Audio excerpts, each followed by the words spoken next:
Hi, this is Heidi. And this is Bruce, and you're listening to Firewalls Don't Stop Dragons.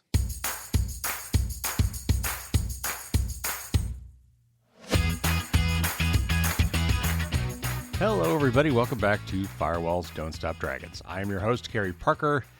Today we have episode 434 for June 23rd, 2025. And this is one that was actually recorded several months ago. I was at the 20th ShmooCon, the security conference in D.C., and this was the final con. And so I was bound and determined to go, whether I got a ticket or not. And it's famously hard to get tickets to this conference, which we'll talk about a little bit today. And I failed to get a ticket the old-fashioned way by furiously mashing the buttons online when the time window opened up. And so I got the idea, hey, I should apply for a press badge. And it turns out that Space Rogue, who I had just recently interviewed, was doing the first pass on the applications for press badges and saw my name, forwarded it on to Heidi, and Heidi gave me the thumbs up. So I did manage to get a ticket, which was fantastic. It was a really great show. I wish I'd been there more, but at least I got to go to the very last one. And so we're going to talk about ShmooCon today. This is the conference started by husband and wife team Heidi and Bruce Potter. It really is an amazing show. It has its own legacy in the security conference community for a lot of special reasons, which we're going to talk about today. This interview is a little bit different. We're not going to get into too many security and privacy stories, but we're going to talk about the history of this conference, how they put it together, how they managed to keep it going all these years and keep it fresh and interesting and different, what it's like to run a conference, including with your kids. During the time of this 20 years, they had 3 kids. And their kids were heavily involved with the conference. It's obviously a real labor of love. And so this is really kind of a human interest story that is really tangentially related to security. But it's also very inspirational. And I think it can give you an idea of what you can do if you put your mind to it. They came up with a very interesting and productive and joyful way to create a community and do good in the world. And I wanted to talk to him about that and celebrate that a little bit. So that's what we're going to be doing today. Real quick, we talk about LobbyCon. And this is a term I'd never heard associated with any other conference, though I suppose it could be. But because it is limited in attendance and notoriously hard to get into, people just started going anyway. And so they would collect outside the conference in the lobby. And as with a lot of hacker conferences, your name is actually not on your badge. They honestly, in most cases, don't want to know who you are. DEF CON, famously for many years, was cash at the door. And therefore, since your name is not on the badge, you can actually share badges with people. And they are totally okay with that. So some people will go to LobbyCon and maybe swap badges with someone for a little bit of time. But there's also turned out there was just enough people there that the LobbyCon itself kind of took on a life of its own. So we'll get into a little bit of the history, and then there's some really, really fun stories that we'll talk about today. And as it turns out, these guys started in Alaska, and I was just in Alaska, and I actually saw some moose, which will become actually relevant to this discussion. So with those teasers, let's get to my wonderful interview with Heidi and Bruce Potter.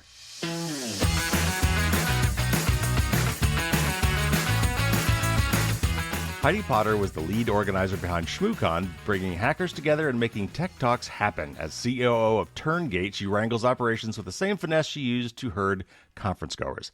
A self-proclaimed idea instigator, she turns security shenanigans into a well-run show, mostly. Welcome to the show, Heidi. Hi, it's nice to be here.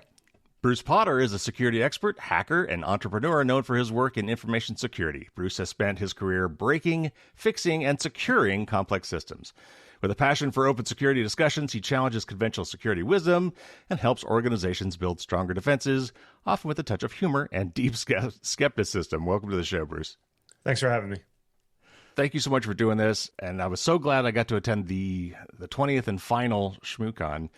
Thanks for doing this whole thing. I really want to have fun with this and do a kind of a retrospective and give you guys a chance to answer some questions about this whole 20-year experience, and for the benefit of my audience who has not been, probably give them a taste of what they missed. So let's start with some basics. How and why did you start ShmooCon? Where'd the name come from? And then, obviously, I got to ask, what's the origin of the whole moose theme? Well, so really, the origin story of how the con started I think that starts with you. That's a Bruce story. Yeah. So the Shmoo group, which was a group of like hacker and crypto and security folks that we formed when we were up in Alaska. We would run around in Vegas at the conferences and stuff, DEF CON and Black Hat doing our thing in the late 90s and early 2000s. And I was at Black Hat with Beetle, one of the kind of old Shmoo members. And we were sitting in a talk, and somebody in the talk said something.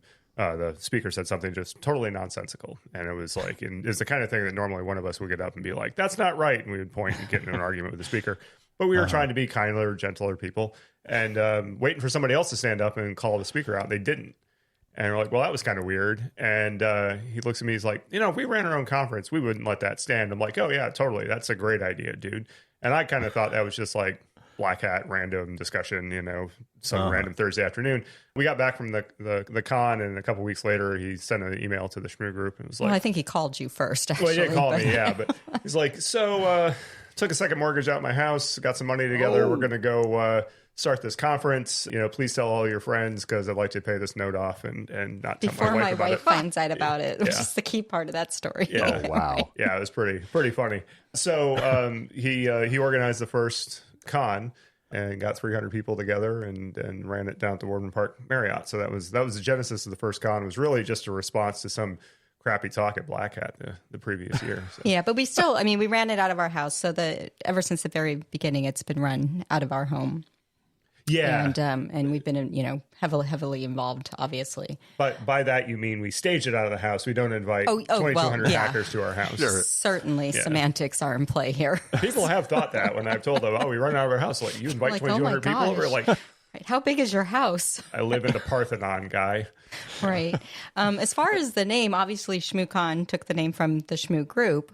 That story is, we actually just told the story not too long ago. I hate telling the story.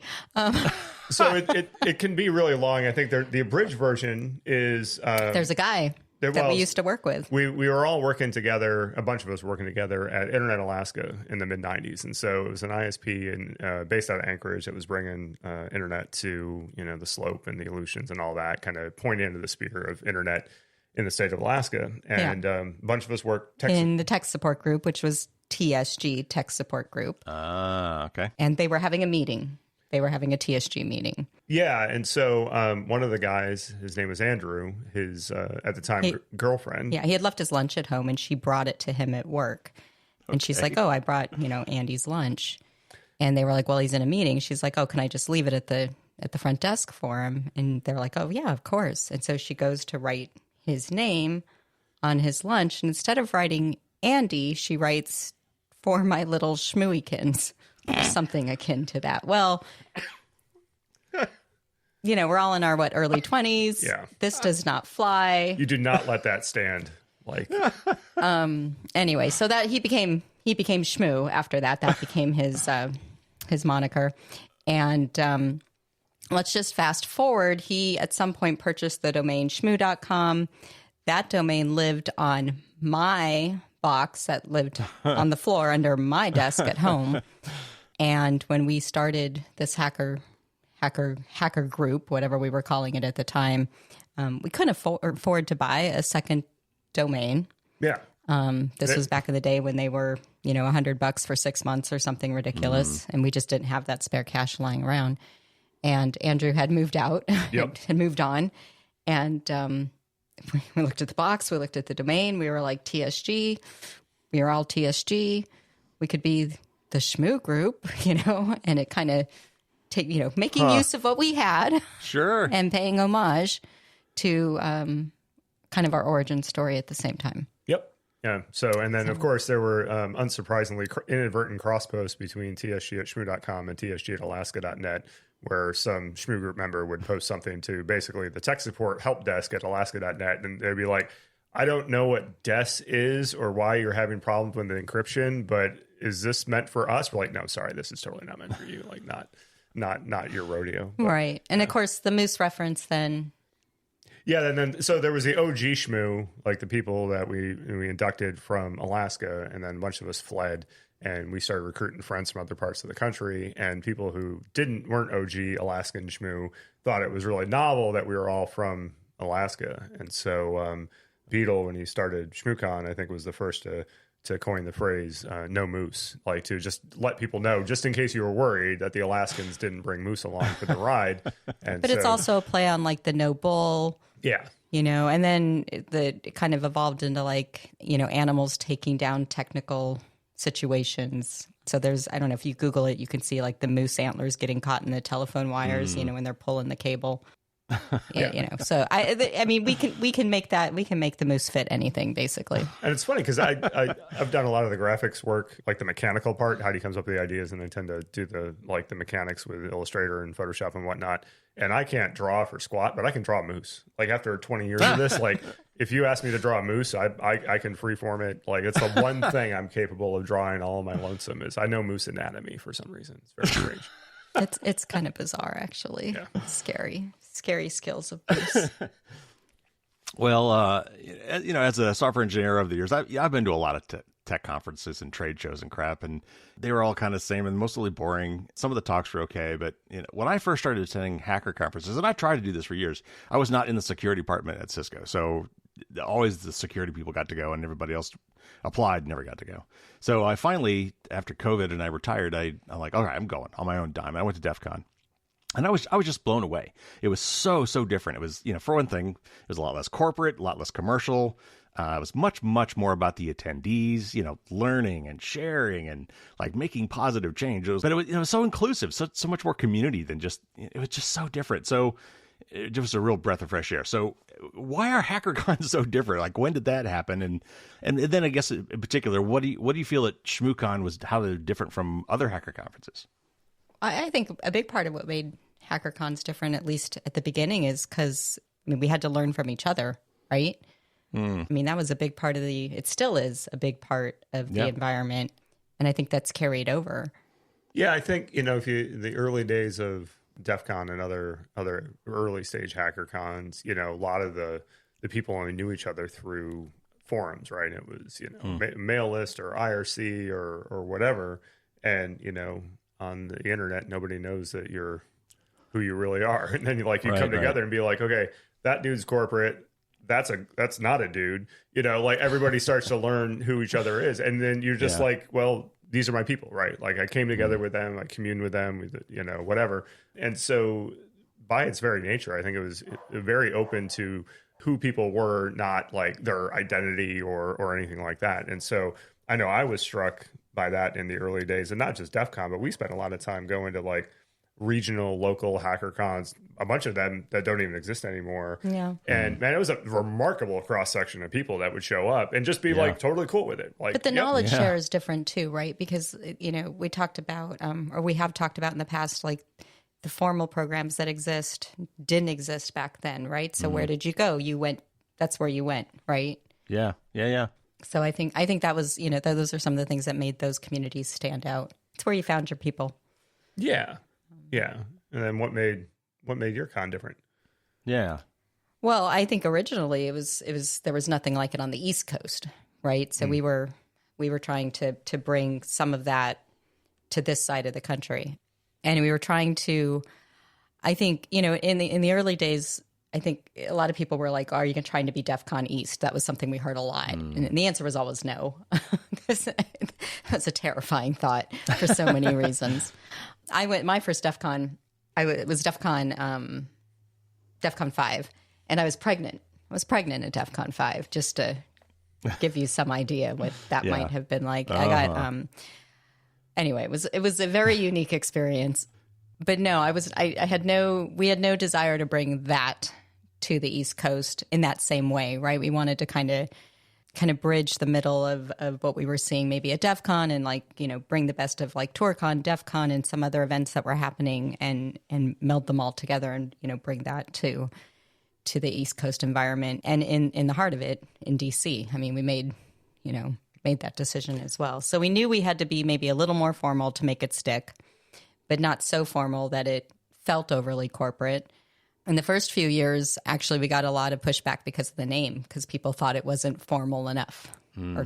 Okay. I mean, Sure. It's sponsors were like, well, we can't sponsor you. Oh, Your sure. name is too silly. I was like, well, sorry. Yeah, right. So did you pick DC on purpose? Like, what was the DC Totally a on conscious purpose. choice? Yeah, totally What was on it purpose. about DC?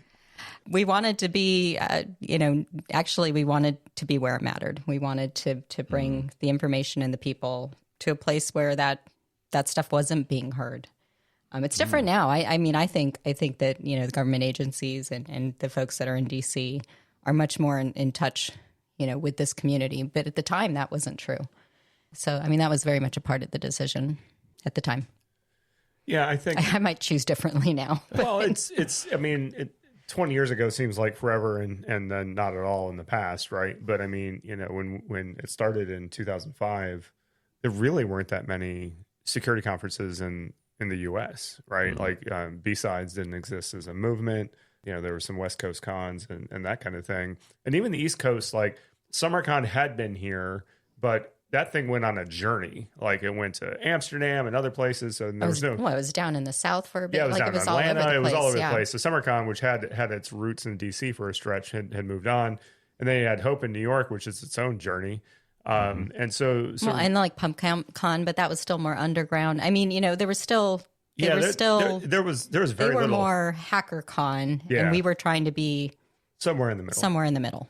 Yeah. And I think, that first 5 years that we were around is when the like security conference explosion started to happen. Like a lot of conferences started up and there were more regionals and more corporate events and whatever. And by 2010, 2012, the landscape had certainly changed. And so, I think, we got in kind of at the start of the grand public interest too. So we were in a place that was already public, being in DC and getting some attention, but then at a time, I think, when there was an inflection point of like, oh, this is a thing, and really got traction coming out of that. Yeah, and a lot of our folks who volunteered early and were involved in the planning, were government contractors, worked for the government, all of that. So I think that maybe not intentionally, but that probably played into the decision too.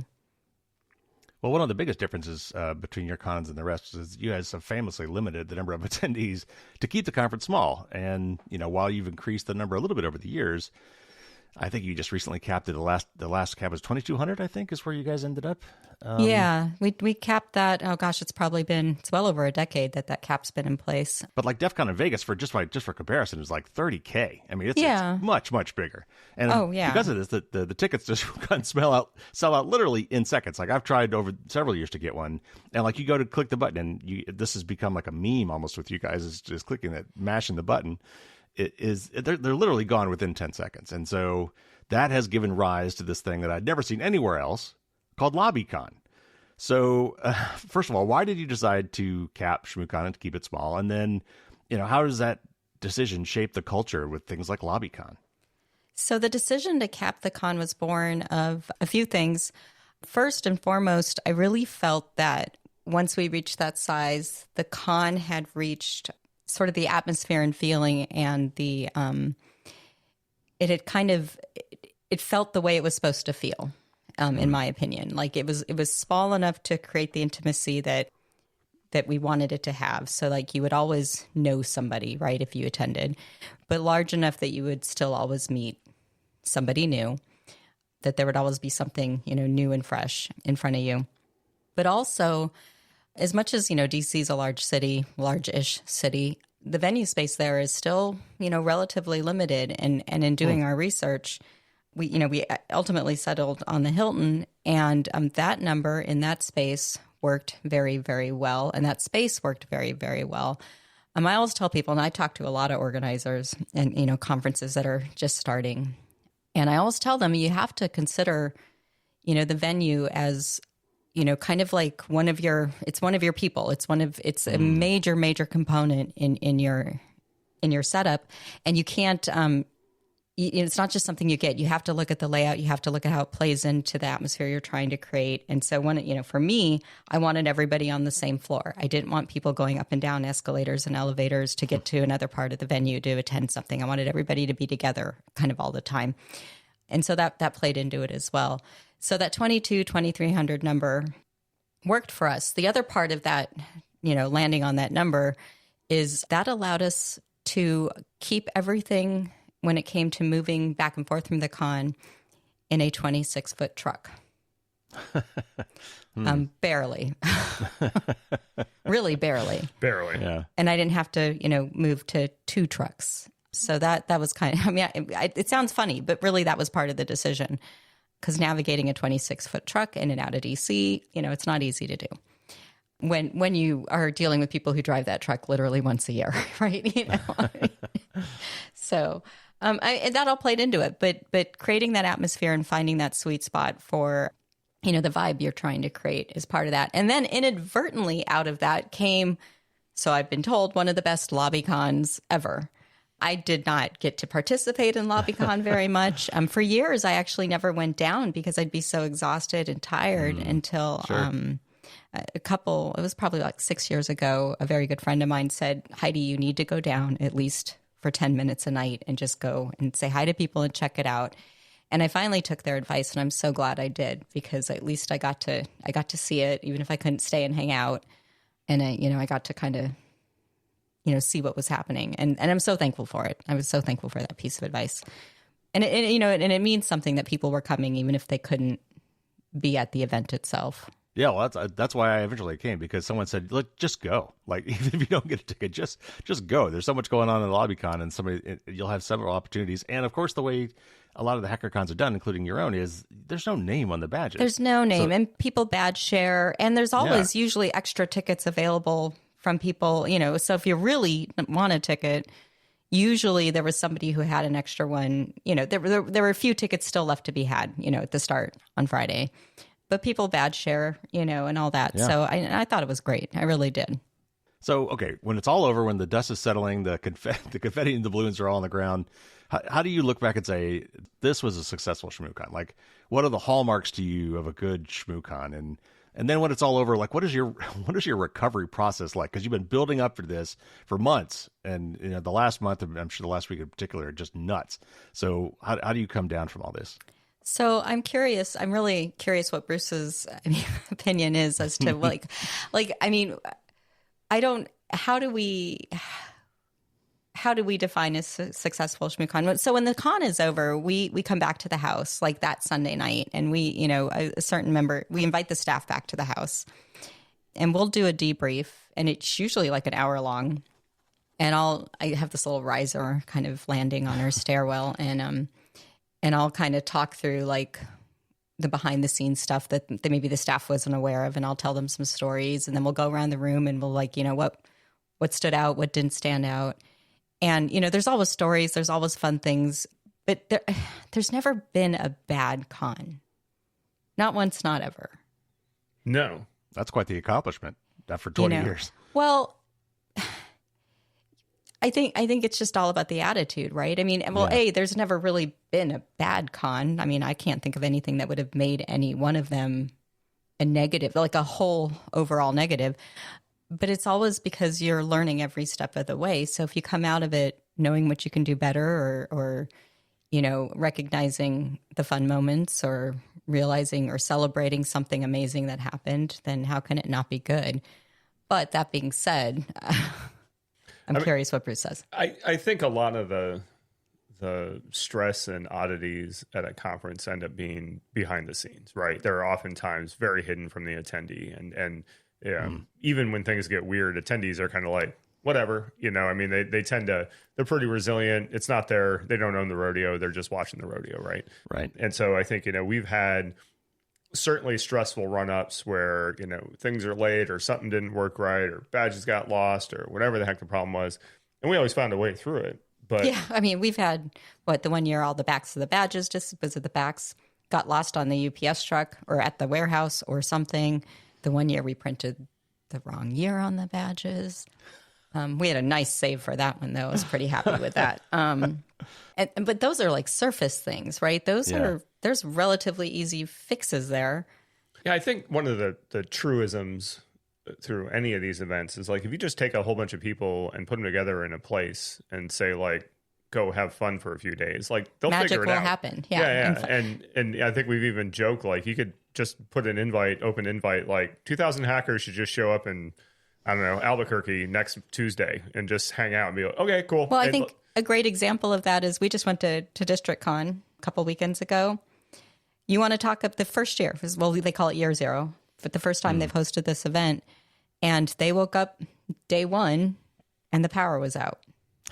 And the power remained out for the entirety of their event. The entire con. Right? No power. So, I mean, that's like a huge hit. Like, what do we do? Right. And, you know, and they powered through. And by no means did it make it a bad event. So, I mean, you just, you surround yourself with good people and good things happen. I mean, yeah. You know, and it's not to say that there aren't challenging moments, but I don't think we've had, you know, a single overall con that I would call a negative experience. No, by any stretch. And I think, you know, for us, it's, you know, the con doesn't end at the end of the con. I mean, we come home and, you know, we get a day of help from other people unloading the truck and some stuff. But we get like a morning of help from other people. And then by Monday afternoon, everybody's gone and it's just the Potter family again. And the house is full of stuff and we got to sort through things. And it's weeks before, you know, the house is kind of back to normal. So, I mean, it's a whole season for us, you know, when it was going on. It was starting months ahead, and the month beforehand was, you know, Heidi would basically get up, work on ShmooCon, go to bed. Get up, work on ShmooCon, go to bed. There was very little respite. And for me, you know, I had a day job, but it was day job and ShmooCon, go to bed. Like, and that was it. And then the kids, it was the same thing. Get home from school, like, hey, you're helping out, and they would all have their jobs. So, you know, they're all happy when the last box leaves the house and ends up in storage, and things are basically normal. But even then, there was oddities. But yeah, it's a big bell curve, right? Like, with a lot of work in the middle for us, and the tails are very long on both sides. Yeah, and recovery has changed as we've gotten older. I'm not going to lie. It's certainly gotten longer and maybe a little harder, but it's easier in some ways too, because, you know, we've become a more oiled machine as time has gone on. So things have gotten more automatic, which is nice. But we do plan in a day of rest in our recovery time for sure. Yeah. You got to take a day to do nothing, because otherwise you just a day after a year. Do you like not go on like a 2-week vacation somewhere? Or no. Nope. Wow. No. When and why did you decide that you were going to stop doing ShmooCon? It wasn't this year. Obviously, you knew this was coming at some point. When was that decision made, and why did you do it? So I would say, loosely, that decision was made a long time ago. And I've done this a lot in my life, but I had kind of always joked, or even, I mean, maybe not even joked, I kind of meant it, but I had projected that I did not want to do this past turning 50. And it kind of, when I really stopped to think about that, I realized that turning 50 kind of lined up with the ShmooCon turning 20. And I was like, well, that actually kind of works out. Like, you know, I should think about that. That's kind of it's a nice round number, you know, all the things, right? Yeah. And as we got closer to that happening, you know, I realized that that might actually be the right time to close this out and move on to new things. And so that kind of became reality. Okay, now COVID happened. So what really happened is I turned 51, and ShmooCon actually got an extra year out of me, although it still only happened for 20 years. You know, there was an off year in there. Right. So 20 cons, but 21 years of ShmooCon itself, or 22 if you count the year zero of prep for the first one. But the final decision, or the real decision, was made. You know, I knew about it 3 years in advance. The staff knew about it 2 years in advance, and the general public knew about it a year in advance. But if anybody was really listening, they should have known it was coming. It shouldn't have really been a surprise. But really, I wanted, you know, my ultimate goal was to always go out while things were good. You know, while it would leave a good taste in people's minds. You know, good memories. Yeah, before you jump the shark, right? At the closing ceremonies, Bruce, I remember you were saying that, you know, that it's okay to stop doing a thing. Yeah, is something you said, and that is so true, and it's something I think that a lot of people miss, and you take things too far, you ride things a little bit too long, and that I think it was really interesting the way that you guys decided to do it the way you did it. Yeah, it was. I mean, it's been a journey, but and a good one for the most part, but it's time to do new things. I think. Yeah, and the theme of the whole thing was a graduation, which I thought was also cool. Yeah. Like it definitely like a new beginning, like the end of something, the start of something else. I thought that was really cool. Yeah. So over the years, you already mentioned a few things, but you know, how do you think? You've talked about maybe some influence of other cons for you, but how do you think ShmooCon has influenced the hacker community or maybe other hacker conferences? Were there aspects to other conferences that you explicitly adopted or avoided? We've talked about a couple, but talk some more about that. From ones you've been to, in other words, how did they influence back and forth? Well, it's funny. We actually put on the first one or two cons, and I had literally only been to like early DEF cons, and then I had a family, and I hadn't been to many other events. I'd been to like ISPCon, and I remember that, and a couple other things. But I hadn't been to anything else in so long, and here I was like running or helping, running, taking charge. I think I'd finally stepped into the lead role of ShmooCon, and I was like, I'm doing this thing, but I hadn't been to anything else, right? Like recently, and so I started attending really anything I could find the time to go. My kids had finally kind of gotten old enough I could start traveling again. And so I started attending, gosh, what was I? TourCon, Freaknik, CarolinaCon. I can't even remember off the top of my head. I was going to a lot of different things just to see what was happening and what other folks were doing. A lot of these were kind of either had been around or were starting to kind of spin up, maybe sort of, and they were a lot smaller, most of them. But I was just trying to understand like what the lay of the land was. Yeah. And then, I kind of stopped doing that because I had another kid. I went back to DEF CON for a while and then kind of backed off from all of that and focused on ShmooCon. And Nauticon was another one we went to for a while. I went to Hope a couple of times. I could, the list is long. And of course, we drew inspiration, I think, from a lot of those. I mean, one of the this is going to sound really silly, but one of the things that I borrowed and that we used till the very bitter end was actually how we roll our T-shirts, our T-shirt sales. That came from Nauticon.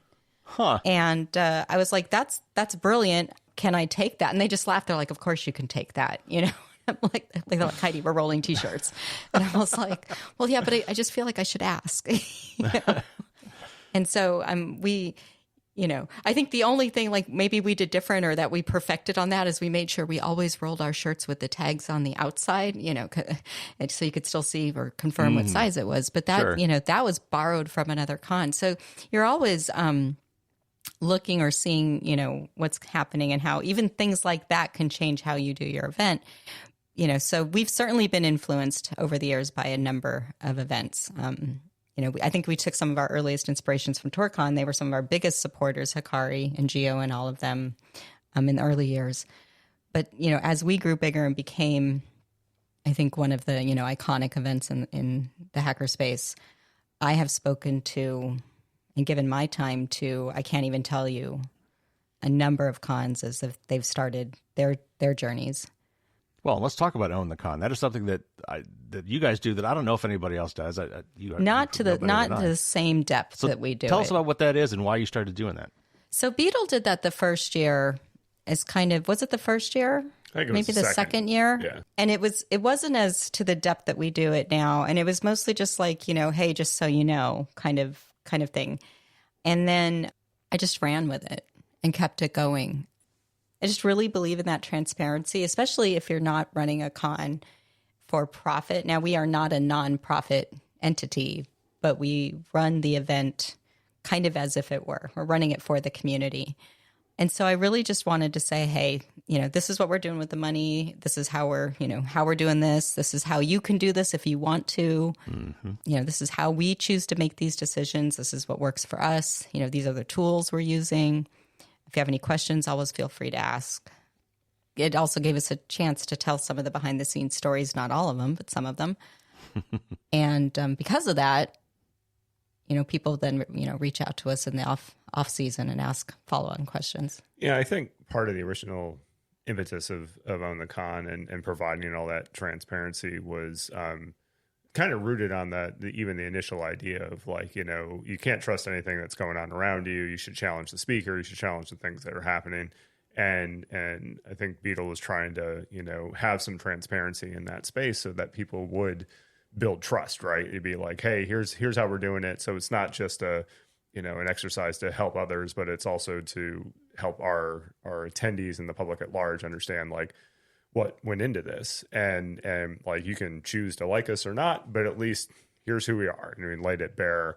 Well, it helped us get sponsors in the early days too, to be a little like, here's what we're doing with your money kind of thing. Yeah. And then when things went sideways with ticket sales a few years where ticket sales got crushed and it was just a freaking goat rodeo, people knew like, hey, they're trying and they're open, and we built the goodwill. And so eat up a little bit of that goodwill and ticket sales explode 3 times in a row. But, in general, I think it helped, people, trust the organizers, trust the volunteers more, and put up with the weird shenanigans when they happen. And thankfully that, we kind of figured that out eventually. But for a while, that transparency thing was just a mantra of the organization. It was, the more open we are, the more likely, because we were also one of the first conferences to limit attendance. And there was a lot of flack about that in the early days. It's not uncommon now that conferences sell out, and sometimes sell out very quickly. But, to your point earlier, like DEF CON doesn't sell out. They'll sell as many tickets as people show up, right? And a lot of events are run on that, and we've always limited attendance. And man, that was contentious. Like, man, there was some heat about that in the early days. But the more open and transparent we were, I think the more people understood what we were doing, and were able to kind of find their peace with that. Well, and I think that it's no surprise to me. This sounds very much like the open source ethos too, that hackers love so much, and it being transparent, being open, and hey, please copy this. Let's learn from each other. Here's what we're doing. Give us feedback, and I think that's fantastic. Yeah, I think in a lot of domains, people are solving the same problems as their peers, and I think Heidi's been able to help her peers solve problems on the back of the work that she's done. And learn from what she's accomplished. And I think, and then they pay that forward too, right? Like, I think the more that you establish a community around like-minded individuals who are solving the same problems, the better it is for everyone in that community. Yeah. I mean, this year alone, even since January, I've already spoken to 2 conferences who are getting started, and hopefully been able to impart some wisdom, at least, point them in the right direction for what, may or may not work for them, right? Because just because it's worked for us doesn't mean it works for other people, but it might give them some ideas. Most of my audience has probably never been to any hacker conferences, let alone Shmoo. So I'd like you to, and I know you guys must be sick of telling these stories, but give me 2 or 3 just Shmoo classics that are just epitomize hacker shenanigans and things that actually happened. And then as a follow-up, was there ever, other than the pandemic, which is, no one could do anything about, was there ever an existential threat to the con that you dodged? Well, so I guess we can go in some sort of pseudo ranked order of shenanigans. I think that the preeminent shenanigan was the snowpocalypse year. So it would have been ShmooCon 5, 2010. And the forecast was for snow. That might answer both questions, actually. Right? Sounds like it. Well, so we knew the weather was coming, and we knew it was going to, by Thursday, we knew it was going to hit in a huge way, right? So this is scary because, there's a clause in your contract that basically covers, act of God situations, right? But it's Thursday before the con, and like the ball's in motion, right? Yeah, right. So what do? So here is me. Well, it can snow, but it can't snow until Friday after 7. that was my edict to the entire universe, was like, you can snow all you want, just don't start until Friday after 7. Like, that's it. I just want people to arrive. Like, I know there's people arriving after 7 on Friday, but most of them will be here. Yeah. Right? So we actually got kind of lucky. Yeah. And that's pretty much what happened. Yeah, it started snowing that night. But we didn't know that until like Friday, Friday morning, right? Yeah. Right. And when we say it snowed, it was like 18 inches, which for DC is a pretty catastrophic amount of snow. Yeah, Wow. it shut everything down. Yeah, it's amusing because back then we were doing offsite parties for Saturday night, and Heidi had reserved a bar in Adams Morgan. And they have the same kind of thing. Like, if they're open and we don't show up, that's a us problem, not them. And they'll just charge us anyway. So their staff slept Friday night at the bar. At the bar, hoping probably that nobody shows up on Saturday. And instead, ShmooCon at large just walked down the middle of Connecticut Avenue because there was no traffic. The roads are closed. There's a foot of snow on the ground. Nothing's been plowed. And all the hackers walked to the bar, hung out there all night, and then all of them walked back to the hotel. And it was just, and so it's one of those like once in a lifetime events with 500 people walking down Connecticut Avenue to go to a party in the middle of a snowstorm. I mean, it's like, it was very iconic. And so, everybody has their own stories from that year that was there, but it was definitely one of those like, well, we're going to make this thing work. And we did. And it was great. And it was crazy that year, despite that, everything that happened with the weather, we only had one speaker who didn't make it. Mm-hmm. So I had to tap an alternate, which was fine. I mean, that happens on a good year, Sure. Yeah, right. And it worked out. I remember having this exchange afterwards with an attendee who decided not to come because of the weather, which is fine. I mean, I totally get that, right? Like, don't want to drive, don't want to have to deal with driving home. I kind of missed out because it was kind of fun. Right? Sounds epic, yeah. Bruce was out snowshoeing around the hotel. Everybody was out like sledding on cafeteria trays. I don't even know what was going on, but he wrote me and he's like, he wanted a refund because he assumed the con didn't happen. And I was like, well, no. Oh no, the con happened. You just chose not to come. And he's like, well, even if it did happen, I'm sure you didn't even have half your speakers there. And I was like, oh no, all the speakers were here. Except you. And he was like, well. And I was like, guy, we stream it for free. Did you not even check?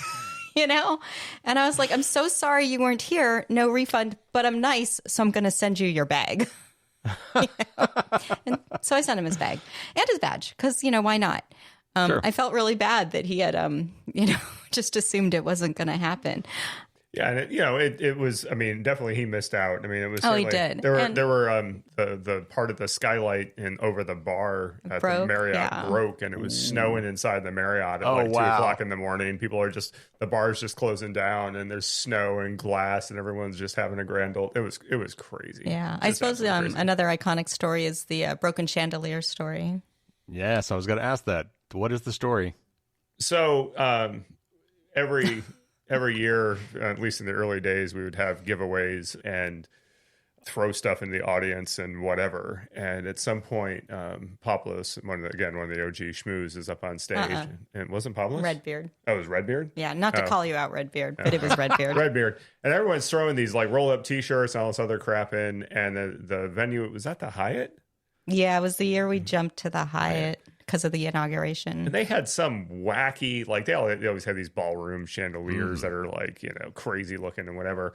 And Redbeard throws one and it runs. As Bruce says, stop, we're going to move on to something else. Yeah. Like literally he's saying stop. Because like the risk manager in me is looking at this and like, people are going to get hurt. Like I'm ending this now. And so I'm like, all right, we're done. And then he throws this one last T-shirt. It hits the chandelier, and this chandelier was made out of like just good wishes, and like glass just exploded. Oh no! And I was like, "Holy crap!" And so the miraculous thing is, no one looked up at it and caught glass in the eye. Like how nobody heard the noise and didn't just instinctively rear back and look, and instead they looked down, glass rained down on the floor, and everybody was fine. I'm like, wow. All right, that's our miracle this year. Like right at the very end. Well, it was terrifying because that's happening. As that's happening, one of my other staff members comes up and whispers in my ear. That happens, and I like burst into tears on stage. And to everybody else, it looks like I'm bursting into tears because the chandelier has exploded, which was partially true. But it's because in conjunction with that, the staff member who whispered in my ear had just told me that the person who was driving, we were handling the trucks a little bit differently at this time. The person who was picking up our return truck had just hit another car. Oh. And so I was like, it was so overwhelming in that like 30 seconds that my body just like went poof, And I was just like, I don't know if anybody's hurt. I don't know. Like I couldn't, so I had like this like 30 seconds of like, is everybody okay? And then once like Bruce was like, is everybody okay? And the answer was yes from the audience. And I was like, is everybody okay? And the answer was yes in this direction. Then I was fine. Because like everything else, you can deal with it. I needed to know that people, were okay.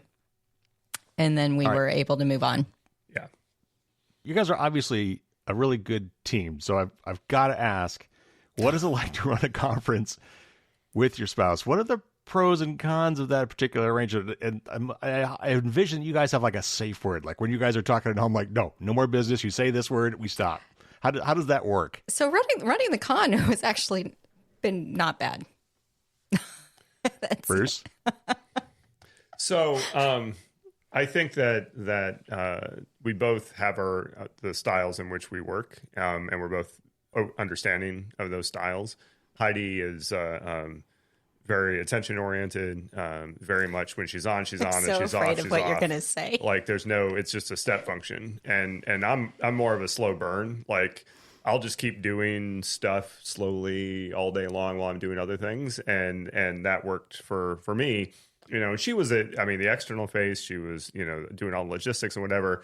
And, I would joke, like, my job was to pick up heavy boxes and put them down. But that was a lot of, literally wasn't untrue, though. Oh, my either. God. Yeah. Like, we would get hundreds and hundreds of boxes delivered to the house. And I'm constantly inventorying and moving and doing all this stuff. And then we also run production here for banners and anything that runs through the laser cutter. And then any other weird wackadoo project that needs to get done. We fabricate things and build it all and whatever. And so I would just, like, get up early at, 5 a.m. or whatever and go to the workshop and grind out something. And then, kind of get on with the day and do my thing. And then Heidi would pop up and work, boof, and then pass back out again. And meanwhile, I'm still up doing my thing. I'm just, I'm the turtle, just kind of going through the thing.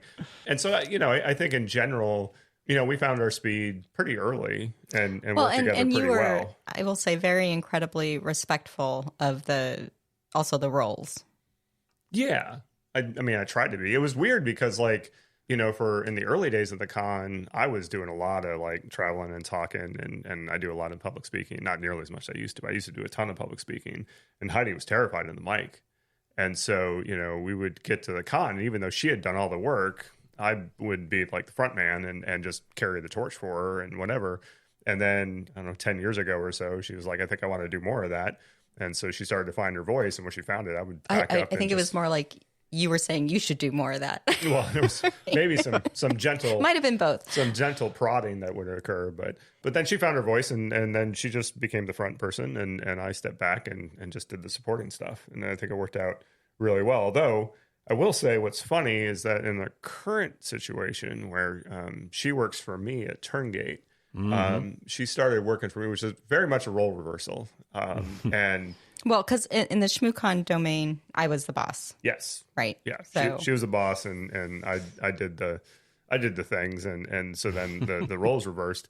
And so when she came on board to work at Turngate, she wasn't not used to like corporate kind of throttling of work where like ShmooCon was like 2 or 3 months of terror and then 9 months of like not doing it. And like, this is a job, you're going to do this for a while. And so about the third or fourth day that she was working for Turngate, she really literally just like the third day. Yeah, it was very early in the thing. And so I was very used to her during ShmooCon season, like working all the time that she was conscious. And I'm totally okay with that. No problems at all. But when she started working for Turngate, I was thinking like, that's probably not going to fly.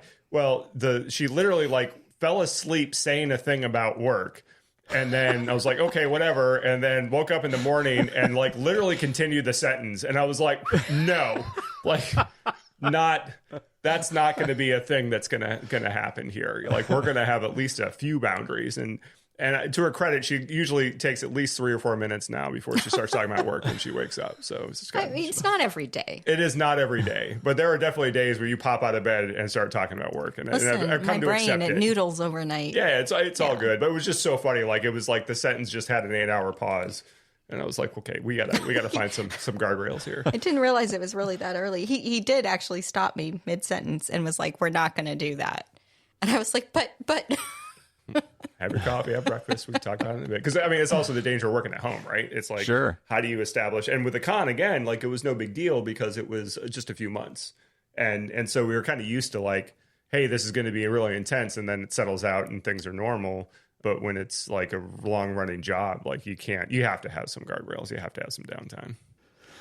Well, as we wind down here, I've got a little bit of a lightning round of some retrospective questions. So looking back, what are you most proud of that was intentional? And I'm guessing there's some things that happened that was kind of organic that you didn't see coming that you're probably proud of too. Oh, wow. I think a lot of it was actually pretty organic. I honestly think when I look back at all the time with the con and everything that happened, it's really hard for me to, I think it actually is hard for me to articulate. But the thing, and I said this on stage and I say this over and over again, but it's the people, it's the staff, it's the relationships that we formed with the people that came together to support the effort time and time again. I am so lucky, and we are so lucky to have had those relationships with those people. And it, it was effort, I guess. I mean, but it was easy effort, right? I mean, to build that team and we were so lucky. I cannot even begin to explain. We had very low turnover in our volunteer corps year after year after year. And it's the thing I'm most thankful for and the thing I'm most proud of and the thing that I will forever look back on and be the happiest. I don't know. It's one of my happiest memories of the con is that working relationship. And there's a lot, don't get me wrong, but for me personally, that's the standout for me. Yeah, and I think that at the end of the day, we did the whole thing on our terms. There was a lot of people with, let's say, very strong opinions about how we should do things, and we did them the way we wanted and kept doing them the way that we wanted. And I think that was, there was a lot of energy that went into that. And I think the idea of like having an idea, passion, direction, and then following through and being willing to stand behind it, regardless of the outcome, being like, this is what I intended to do, is a powerful thing and tough to do. And I think that, Heidi had a vision, she executed it, she did it her way. She had a volunteer corps that worked with her to execute it. And that's one of the reasons I think that con has left the legacy that it did. It was not like anything else on purpose. I mean, we took inspiration from places, but we did it our way, and then we went out on our terms, and so from start to finish, it was very much the way that we wanted it to go. Was there anything you wanted to pull off, something you always wanted to do that for some reason just never happened? I don't know, if like a speaker you wanted or a topic you want to cover. I'm not sure what it would be. Looking back, is there something that you missed doing that you wanted to do? I think there are ideas that we had at times that we, maybe wish we could have dragged over the line, but I don't have regrets about those, right? I sort of feel like if they were really meant to have happened, like they would have happened. Sometimes like you float an idea and you want it to happen, but you have the realization pretty early on that you can't do everything yourself, right? Mm-hmm. So if not enough people are stepping forward to help, or if it's just not landing, it's probably not meant to be. And so you just have to kind of be okay with that. So, yeah. So we haven't talked about the ShmooBall yet. And the ShmooBall was well, that was an evolution and a journey, and it kind of ended where it started. Well, not quite back where it started, but it was okay. There was an intermediate point. And so the ShmooBall, for your listeners, is a foam rubber, generally a foam rubber. It's a stress ball. Like a round stress ball. That we give to attendees. Didn't start there. And we encourage them, if you disagree with the speaker, you can throw the ShmooBall at the speaker as a form of... Like a tomato. Yeah, it's like a tomato. It's a form of discourse. And so we started out with a couple different types of stress balls, and we tried ping pong balls. Well, and the fear, I had a fear that throwing these things at people would actually cause physical harm. Yeah, so the first year they were like really soft Nerf balls that you couldn't... They were like those really crappy sponges. They were like they didn't go anywhere. With a rail gun, you couldn't hurt somebody with this thing. Like it was just not. It was not going to. It was they were yellow. They were not good. And so we went through a number of iterations on it, and we thought, let's get away from something physical and let's try something virtual, something a little more high tech. And so we wired up cool. a moose that was on stage with like a smoke generator thing and like red eyes and, an air horn. Yeah. And the idea is that if you disagreed with the speaker, you could use your phone and go to a website and press a button. And if enough people press the button, the moose would make this noise and its eyes would light up and all the smoke would come out. Well, the problem was... no smoke. We never did smoke. We never did the smoke? Oh, well, no, because it would have required, like, fire. Well, no, well, whatever. It made a production. It did. And the challenge was... It sort of did. It was not nearly real time enough. And, like, we had an algorithm that would try to, like, wait until, like, enough things had happened that, it would trigger it, whatever. And what really ended up happening is, like, somebody would say something weird. A bunch of people would press the button, but not enough people would. And then 5 minutes later, one person would press the button one last time. And mid-sentence, for no reason at all, the moose would be like, and make this noise. And the speakers are like...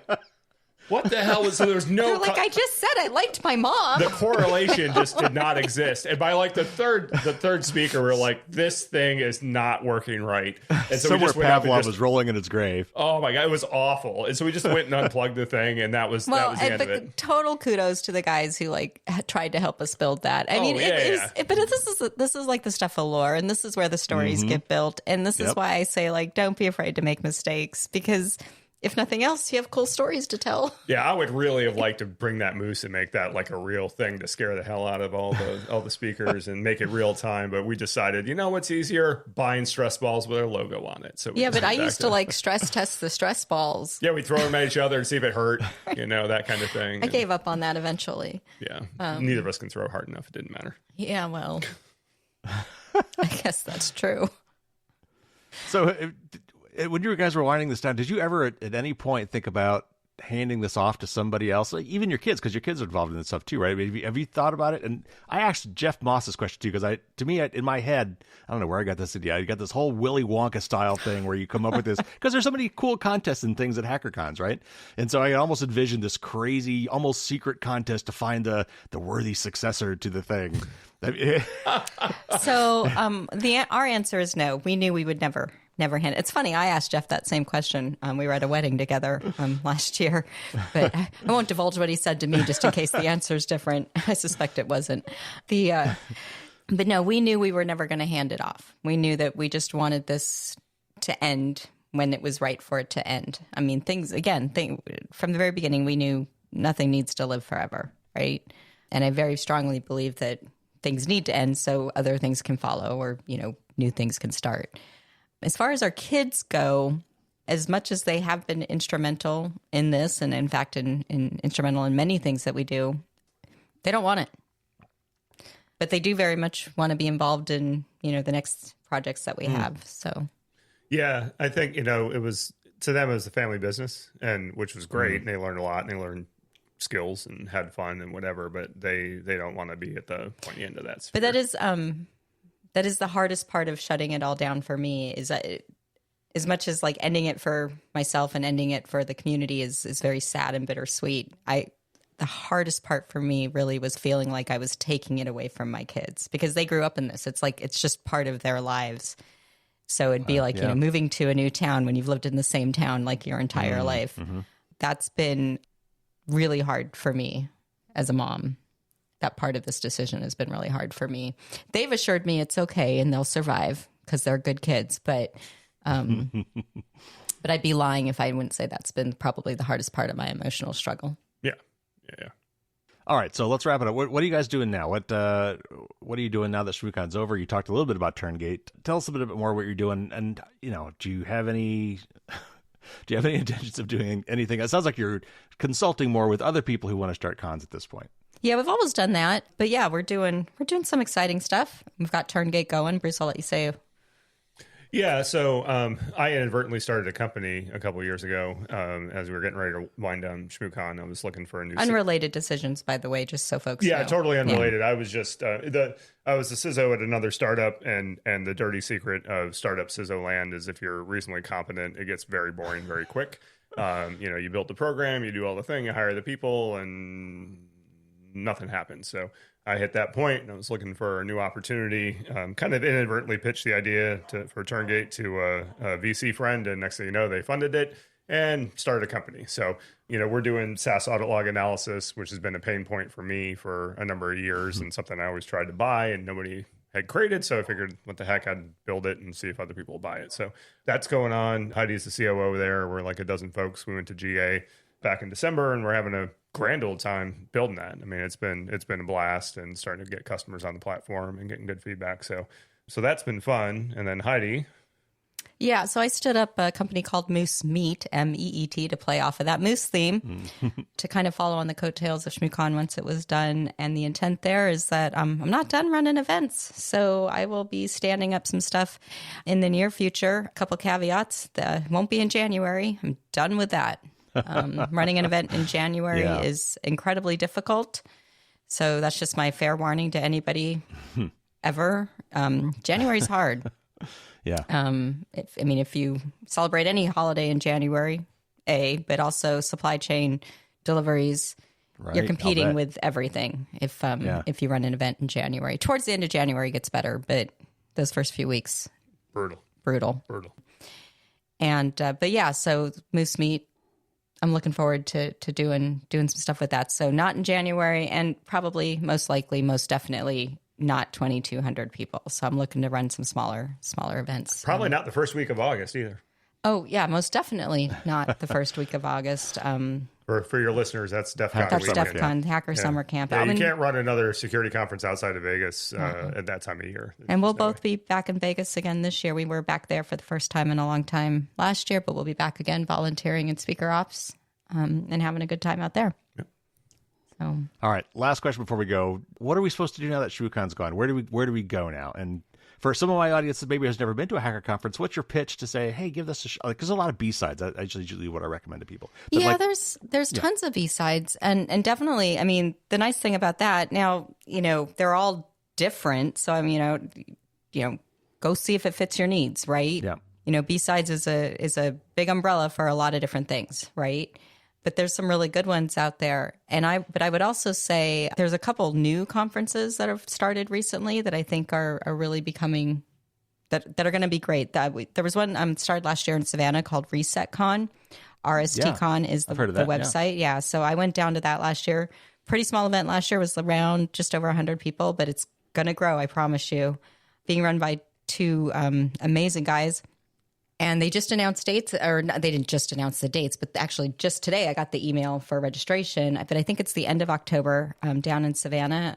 But what I love about them is they are embracing, I'm not going to lie, I've talked to them a lot about planning their event, but they are embracing that kind of like stay true to the community, stay true to the mission and what they want to, bring to everybody with their event. So I'm really enjoying seeing that. So I definitely check them out. TourCon does their tour camp. I've never been to tour camp, but the people I know have gone have really enjoyed it. I don't know if they usually kind of do alternating years between tour camp and TourCon, where TourCon's more the conference-based thing, and then tour camp is camping.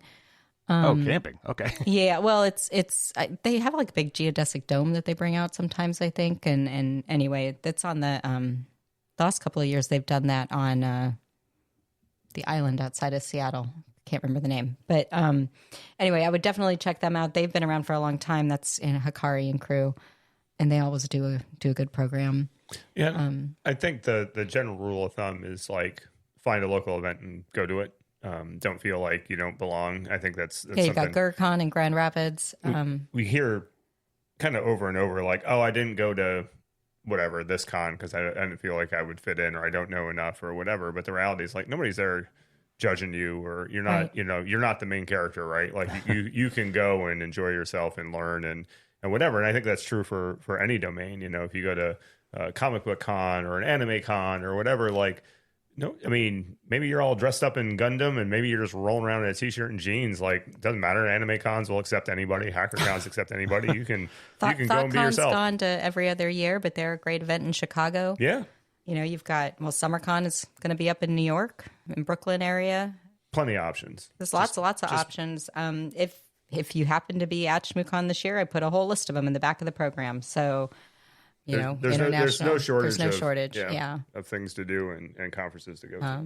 Well, I'll throw out a plug for KakalakiCon, which is here in Carolina. It's that's kind of the successor. Well, to and Carolina I was going to say that's the successor con came out of Carolina Con, and that because Carolina Con kind of split into two for a while, right? And then KakalakiCon came out of that. I used to go down there all the time for those. And then I would also just say, if you can't attend in person, so many cons offer a virtual option too. Yeah.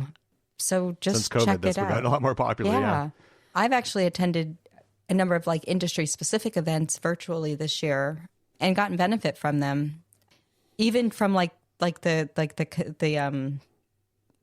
what's the word I'm looking for? Like community tracks, like the talk tracks, not the talks, like the talks themselves, but the social tracks, I think is what I'm looking for.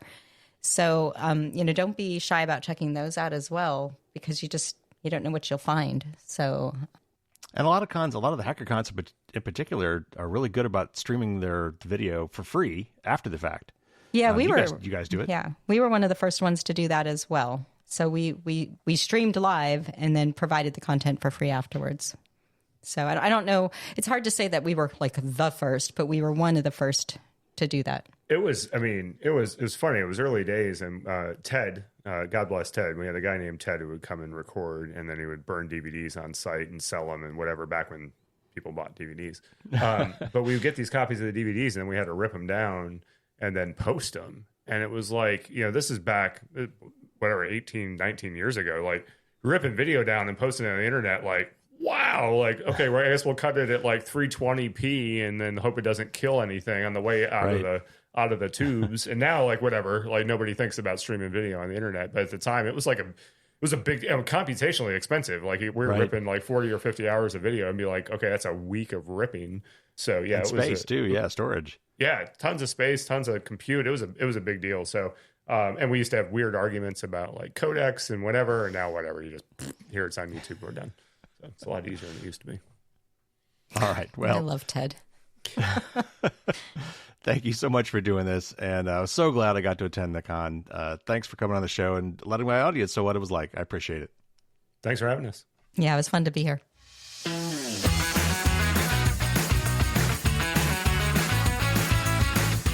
I am so happy that I had a chance to interview Heidi and Bruce. They're great people. The conference was a lot of fun, and I just think it's really amazing what they have done and what they've put together. And I'm so glad I got a chance to experience this conference at least once, and the final one at that. Now, there's a link in the show notes. Like they said, all the videos from their conference are available for free on YouTube. Now, there's like, if you've ever been to conferences, there's often tracks at a conference, and that's usually the different stages within the conference, and they're usually kind of segregated by topic in some way, shape, or form. And so these videos are like the whole day, like for any given track. So they're really quite long. So you need to look at the comments in the video with jump links that will take you directly to particular talks. And if you look at the conference schedule, you can kind of look through the event schedule and find who gave a talk when and in which track. And then you can go find that in the videos. So we talked about ResetCon. And by the way, that's spelled RSTCON, which I think will have their second conference or third maybe in Savannah, Georgia. It's in late October. I actually met one of the people involved with running that conference at ShmooCon at a party in D.C. when I was up there for ShmooCon. So I'm actually hoping to go to that myself. It's not too far from where I live, and I know some other people that are going to be down that way. So I'm thinking about trying to get to that myself. But I will say this again, and I've said this just about every time I do an interview around a hacker conference, is that you really should try to just attend one, just for funsies. And there's a lot of conferences that are very, very affordable. These are not like the industry conferences that are thousands of dollars a ticket, because they know your company's going to pay for your ticket, so they charge an arm and a leg. The hacker conferences are very often really cheap, like tens of dollars, hundreds at the most.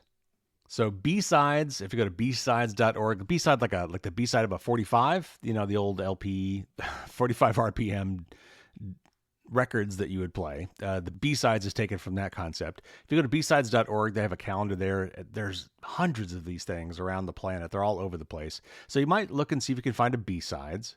But there are several other smaller conferences around as well. Now, Jack Daniel is a friend of Heidi and Bruce Potter. He is one of the co-founders of B-Sides, and I had a great interview with him last year. You might want to go check that out if you want to learn a little bit more about the history of B-Sides and how they work. But they mentioned several other conferences, and I tried to put most of those, links to most of those in the show notes. And there was another one that Heidi mentioned that kind of got trampled that I talked over, but it's called Pancakes Con, and it's completely free and completely virtual. So you could actually attend a live hacker conference or InfoSec conference from the comfort of your own home. So the patrons will get some bonus Q&A with Heidi and Bruce as usual. That will come out Thursday morning. And you will hear the famous hermaphroditic chicken story. I'm not joking. There is a story there that is quite funny. I also asked Heidi and Bruce what their hacker handles are, and that's where we find out that Bruce was actually a really big Deadhead, that is a Grateful Dead fan, and that led to the realization that both Bruce and I were DJs at our campus radio stations in college. They have a couple fun stories about their friends Jack Daniel and Space Rogue, and I also asked them about their kids' involvement in all of this conference stuff, since they basically grew up with it and what it all meant to them. So lots of great extra content. My patrons will get that on Thursday as usual. All right, next week we're going to have a full news show, back to the regular schedule. And then I've got other great interviews in the works. I'm actually this week going to be interviewing Cory Doctorow for an interview which will air soon. You'll be hearing from Andy Liddell from the EdTech Law Center about educational technology and how invasive it is in terms of privacy for our kids, and several more in the works. So if you haven't already, subscribe, and then, you won't miss any of that. That's going to do it for this week. Take care, everybody. Stay safe out there, and until next week, as always, don't get caught with your drawbridge down.